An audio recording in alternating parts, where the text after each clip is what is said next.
ശബരിമലയെ പറ്റി പഠിക്കുമ്പോൾ വളരെ കൃത്യമായി മനസ്സിലാക്കേണ്ട ഒരു സംഭവം, ആർക്കിയോളജിസ്റ്റുകൾ ശബരിമല അമ്പലത്തെ പറ്റി പഠിച്ചു. അവർ പറയുന്നത് ശബരിമല അമ്പലത്തിൽ 2500 കൊല്ലത്തെ പഴക്കമുണ്ടെന്നാണ്. അത് ഒറിജിനലി ആദിവാസികളുടെ അമ്പലമായിരുന്നു. ആ ആദിവാസികളുടെ അമ്പലത്തെ AD 6-ാം നൂറ്റാണ്ടിൽ പുതുക്കി പണിഞ്ഞു. അതാണ് രണ്ടാമത്തെ ശബരിമല അമ്പലം. അത് കളപ്പുറ രാജാവായിരുന്ന അച്യുത വികണ്ഠനാണ് ചെയ്തതെന്നാണ് പറയുന്നത്. അദ്ദേഹം അത് ശാസ്താക്ഷേത്രമായിട്ടാണ് പ്രതിഷ്ഠിച്ചത് 6-ാം നൂറ്റാണ്ടിൽ.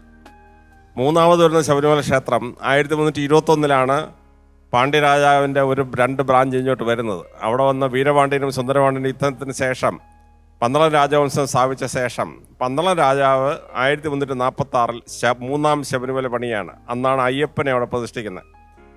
4ാമത്തെ ശബരിമലയുടെ നിർമ്മാണം വരുന്നത് 1902 1902 ശബരിമല ക്ഷേത്രത്തിന് മുഴുവൻ തീ കത്തിക്കഴിഞ്ഞ് അതിനെ പുതുക്കി പണിയാൻ വേണ്ടി മാവേലിക്കര പോളച്ചിറക്കല കൊച്ചുമ്മൻ തരകനെ ഏൽപ്പിച്ചു. ഈ കൊച്ചുമ്മൻ തരകനെ നമുക്ക് കാണാൻ പറ്റും. രാജാ രവിവർമ്മ ജഡായുവിനെ രാവണൻ വെട്ടുന്ന ചിത്രം വരയ്ക്കാൻ വേണ്ടി ഈ കൊച്ചുമ്മൻ തരകനെ മോഡലാക്കി.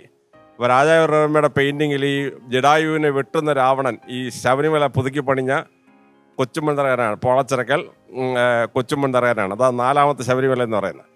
5ാമത് 1950 അമ്പലത്തിന് തീ കത്തി. ശ്രീകോവിലും പോയി, വിഗ്രഹത്തിനും പരിക്ക് പറ്റി.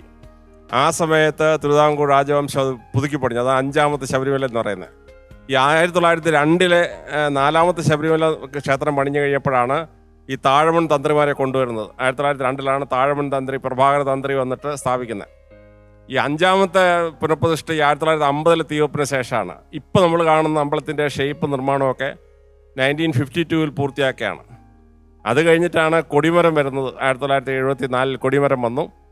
പിന്നെ ബോംബെയിലെ പ്രസിദ്ധ വ്യവസായി തത്വമസി കൊണ്ടുവന്നിട്ട് അതിൻ്റെ മുകളിൽ എഴുതി വെച്ചു തത്വമസി.